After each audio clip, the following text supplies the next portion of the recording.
Hello, my friends. So today you've gotten the Five of Swords. Well, this is one of the most challenging tarot cards in the deck, and it is the sense of defeat, the sense of psychological defeat, intellectual defeat, words that you've chosen to believe about yourself, words you've chosen to believe about your situation that don't support you, that don't uplift you, that don't hold you in value and esteem and dignity. You feel like you have fought a hard battle, and on some level you have lost. You've lost this round. You've lost this battle. You are facing a sense of you weren't enough. You weren't good enough. You weren't valiant enough. You weren't strong enough. You didn't have the right words, you didn't have the right understandings, you didn't have the right power of communication, and someone has bested you, and someone has taken your sense of yourself away from you. But you've given it away, and that's what you've got to realize, that defeat is in your head. Defeat is in your mind most of the times. Of course, sometimes we are defeated by other people's intelligence or other people's opinions that are stronger, not necessarily more true, but stronger, and we can be bullied, or we can be put upon, or we can be struck down by someone else's just sense of power and their sense of vanquishing of us. But we do need, oftentimes this card says, well, we're walking away, we're tired, we're defeated, we're distraught, we have faced the ultimate sense of loss, the ultimate sense of value loss in ourselves, and now what? Do we fall into our despondency? Do we fall into our despair? Do we fall into our sense of not being able to get up and move against this big foe, this big theory, this big intelligence that is holding power over us? Do we give away our sense of right, our sense of ethics, our sense of value, our sense of morality because someone has, quote, bested us? Or do we stand up, and do we seek a higher ground? Do we seek a holier ground? For as long as we keep fighting about this with someone, the fighting will continue to bring those clashes of our own self to us and our own sense of weakness to ourselves. So we have to rewrite, reframe those words that do not support us. We are unique and valuable beings on this earth. We have a right to be here, a right to be recognized for our uniqueness, our value, our intellect, our understandings, our worth. And no one can take that away from us unless we take it away from ourselves. So we can give the power over to this fear of vanquish, to this sense of betrayal, to this sense of not being good enough or not worthy enough or not smart enough. And we have to change those values so that we can understand that we are those things, and we will live to fight another day, and that this will pass, and that defeat over time will help us to look at our strengths and will help us to look at the good things in our life. This is a momentary instance, and it's not something that you need to let color the rest of your life and take you down to the worst parts of your life. But maybe you need to go there in order to heal something that's really very old in you. So this can be a very good starting point for you to go deep into your own wounds, into your old wounds, and to look to see, where did this first start up? Who gave you these first senses of you not being good enough, or you not being right enough, or you not being powerful enough.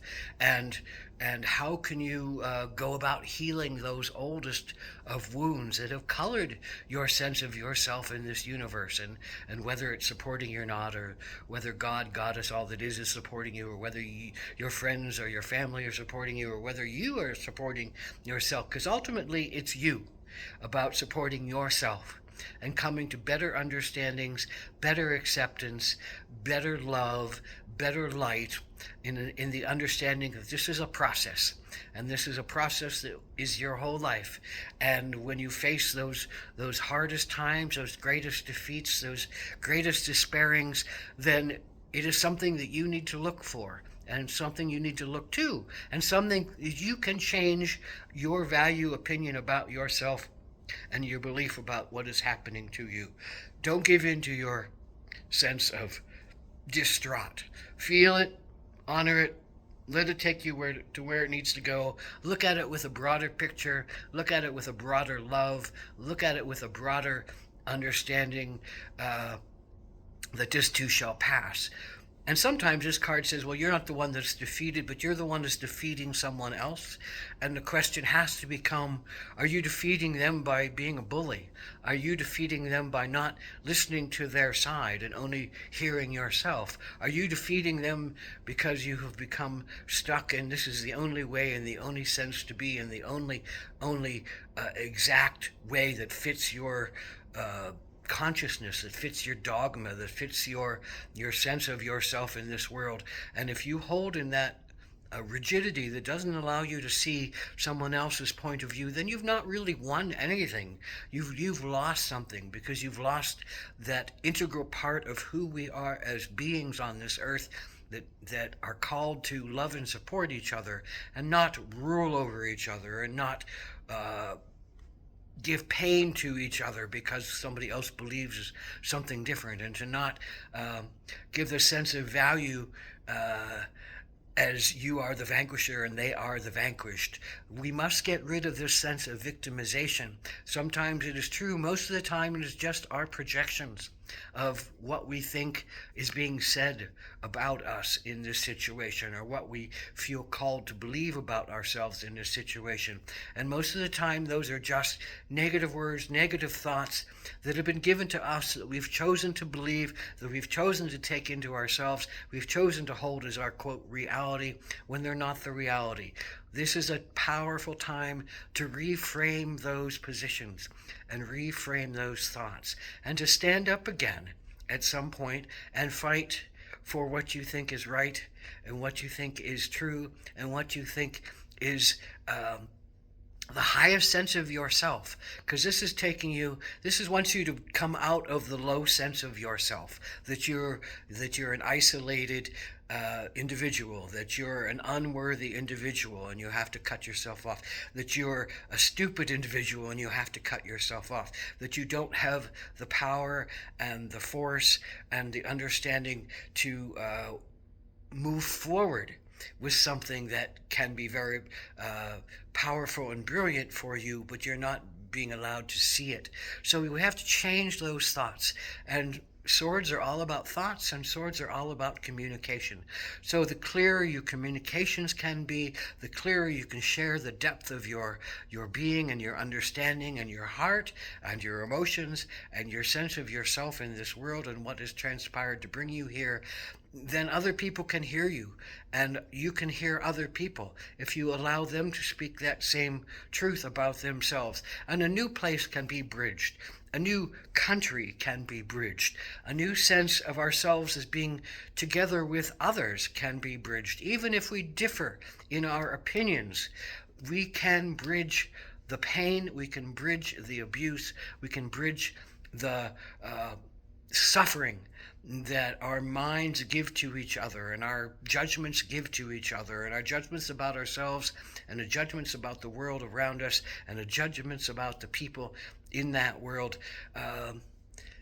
can be softened, can be allowed to be nuanced, can be allowed to be felt into and understood on deeper levels, because it's not just about one statement of being that is the truth. We all hold our sense of value and truth and dignity and integrity, and this is really a calling point, a point of recognition that says, oh, I feel completely down and miserable and distraught, defeated, and I want to give up. Well, you can't give up. I mean, you can, but what does that mean? You just come back and you're going to have to do this again.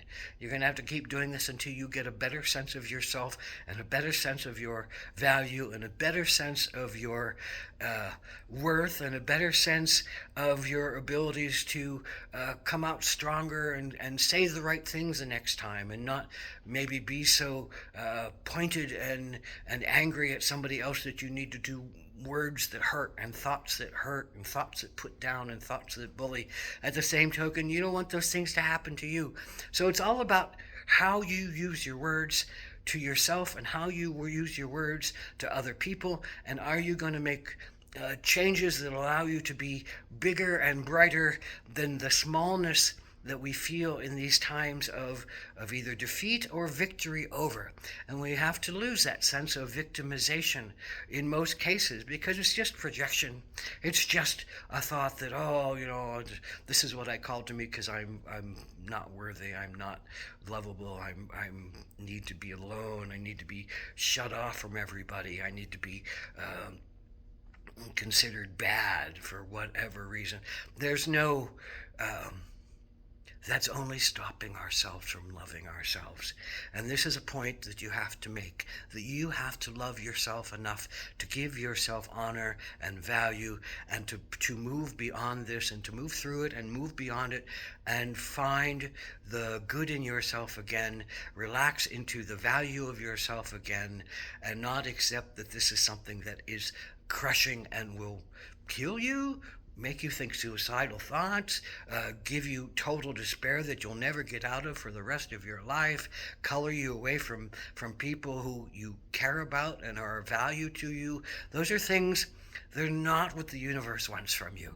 The universe wants you to be uplifted and be joyful and to join with others in celebration and creation and communication that is clean and clear and crisp and not pointed and judgmental, but is discerning and open and honest about what we feel about things. So this is getting out of the head, getting into the heart, getting into the value of self, getting into the higher resonances of being, and seeing things in a wider view, in an understanding view that we all have to go through this kind of annihilation of self. And we can't be so self-centered that we take everything personally. Take nothing personally. For one of the 4 agreements, take nothing personally. Most people don't mean to give you pain. They're just reacting out of their own pain. So often, if we can take nothing personally in most regards, we have a healthier sense of ourselves. We have a healthier sense of our being in this world. We have a healthier sense of the gifts that we can continue to give, and we're not going to totally negate ourselves and think the worst of ourselves or think the worst of somebody else and paint them as the absolute villain, the absolute tyrant, the absolute worst bully in the universe, because they're in pain. Generally, they're in so much pain that they're acting out of their own pain.